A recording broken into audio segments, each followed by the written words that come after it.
Morning again, Tubbers. Still on the 8th of February, Friday 8th of February. Weather's not too bad. I'm going to do a short video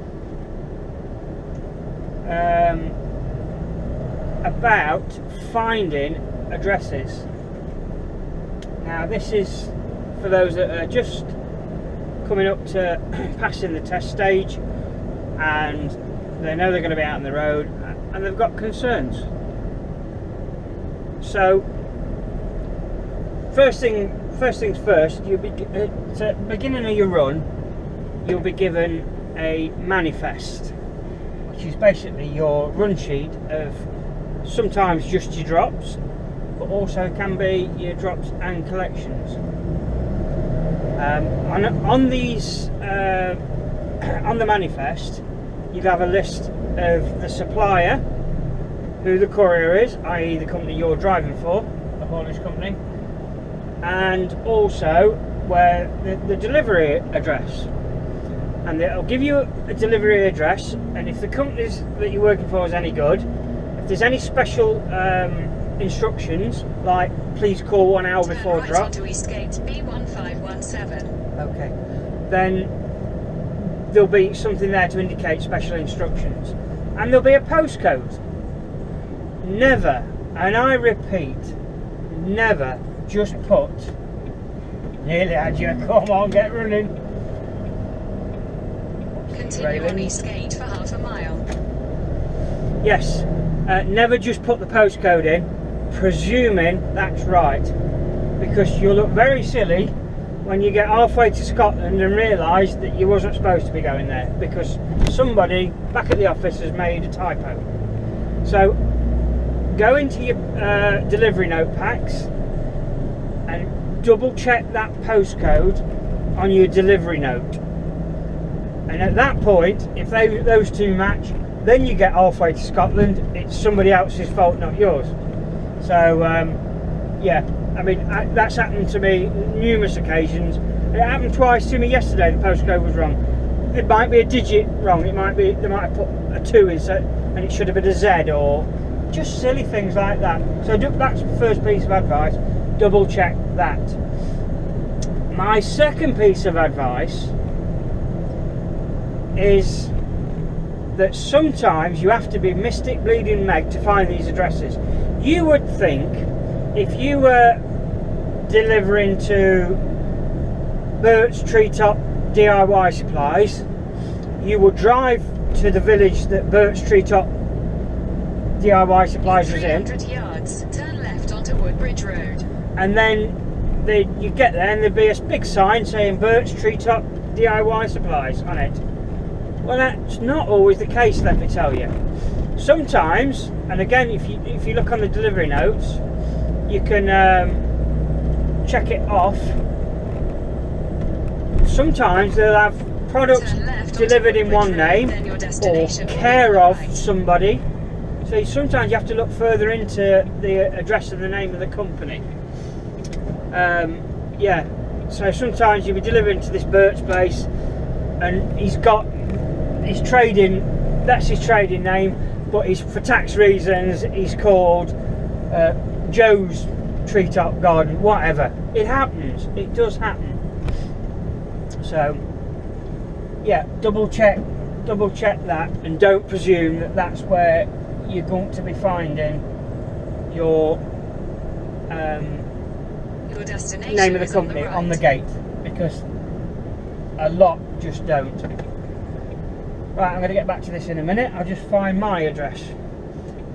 In fact, you know what, this would be a good opportunity. Right, my sat nav says that my address is on the right hand side. I've pulled onto the right industrial estate and the road matches Woodbridge Road, so I know it's on this road somewhere. The company, which I'm sure it's not a problem, Extrusion Link, it won't be a big surprise to people that as a company you get stuff delivered, and I've got nothing on the lorry to say who it is delivering it, so there's no competition, whatever. But yes, it's saying it's on my right, so I'm now looking for anything that says Extrusion Link. I've got nothing else to indicate that they'd have another name. So you've got to have eyes in the back of your bleeding head So it's cable I'm delivering. So there's an indication of stuff to look for in the yard. First off,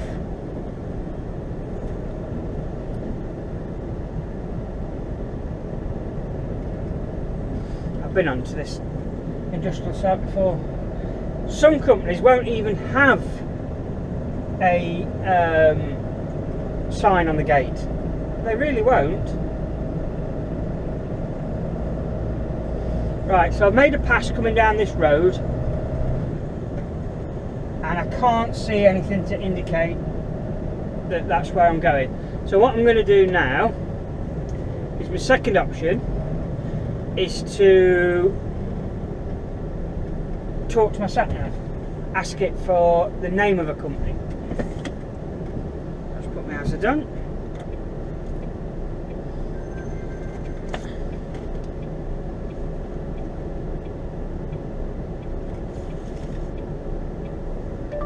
Extrusion Link, Sleaford.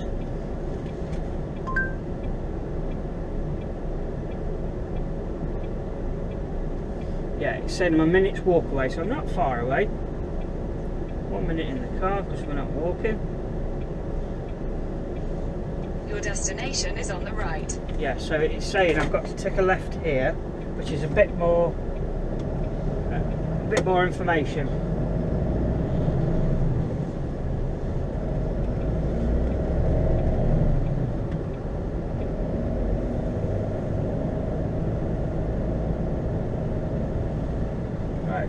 It's here, and there it is. Look, you see that little oval sign up there on that brown building.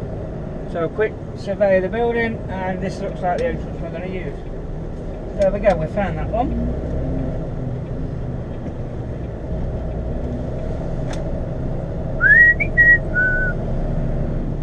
And I shall just pull up here out of the way, so anybody else delivering, they're cool.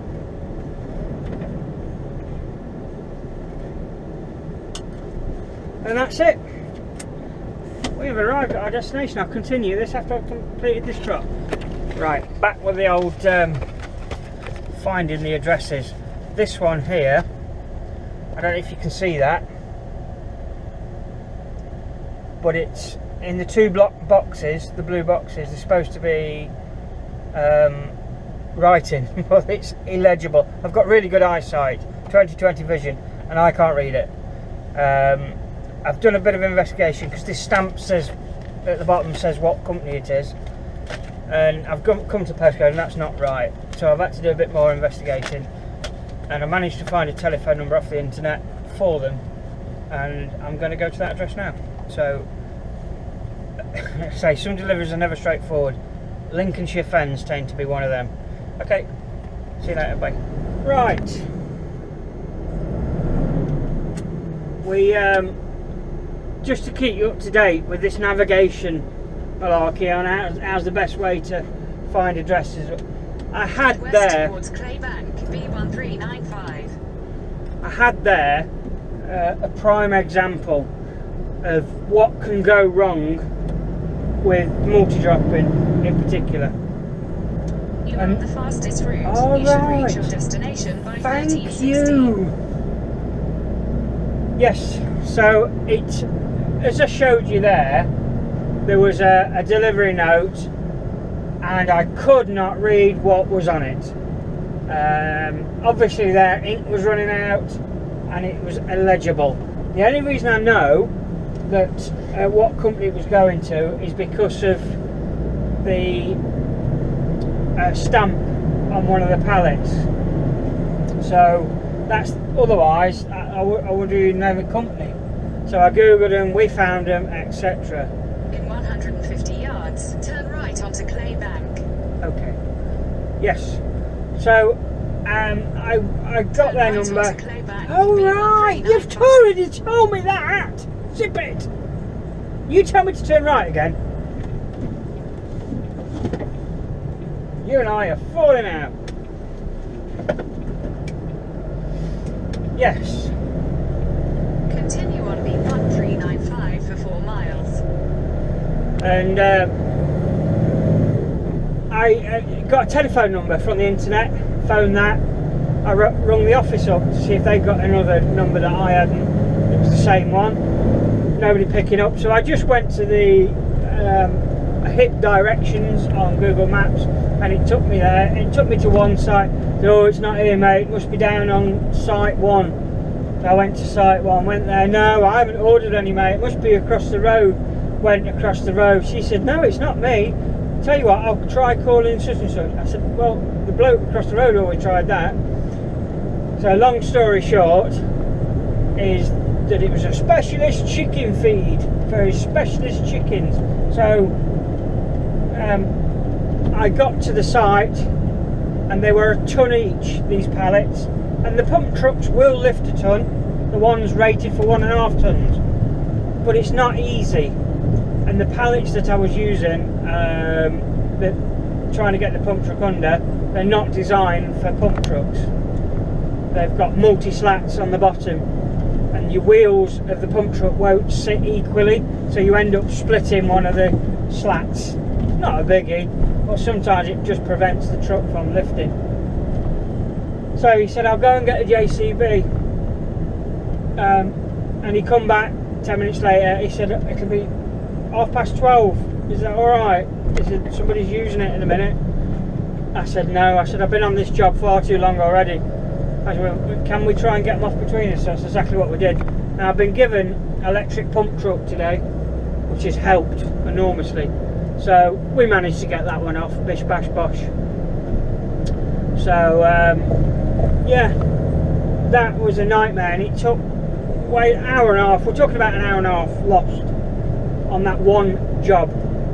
Then the next job after that, I went straight to the postcode, straight to the farm, rung the telephone number on the delivery note.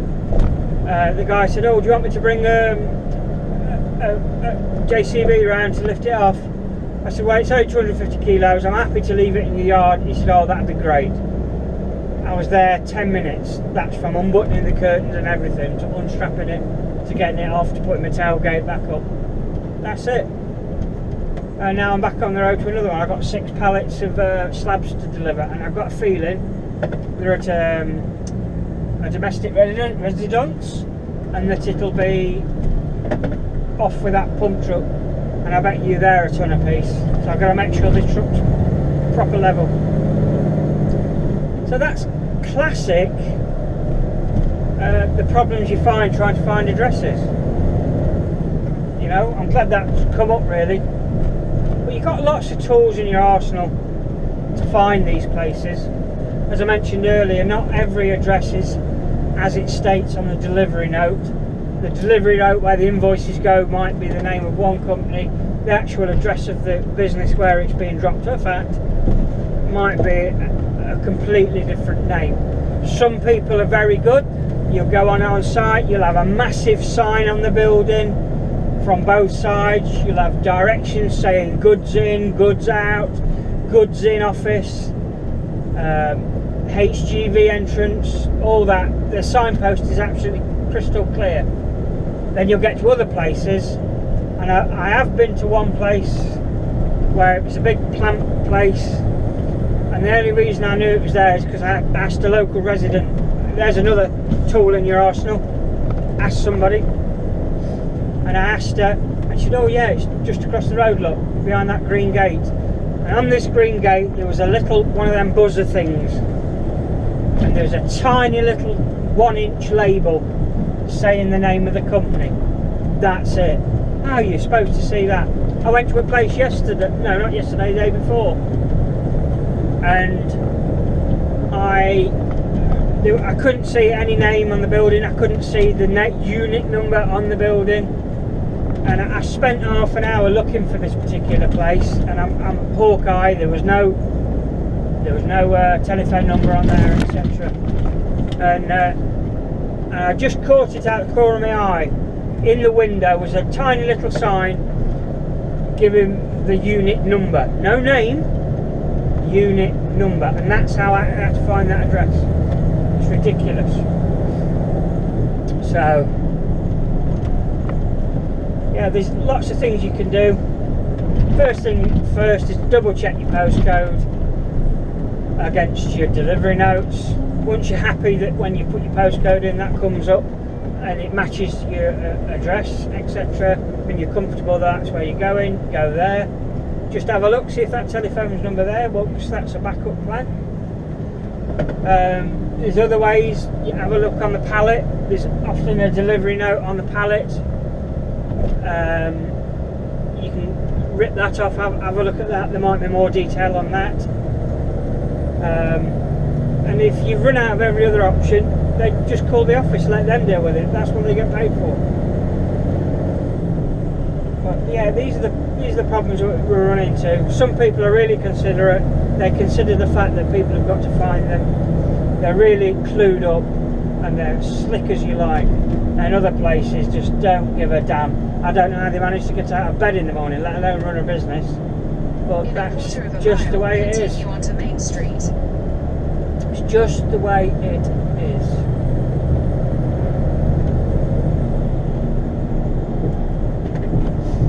But yeah, I mean, if you're stuck in a village, you can't find what you're looking for,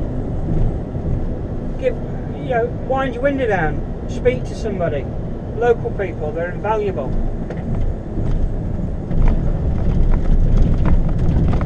Yeah, just get the job done. That's my advice to you. Get the job done.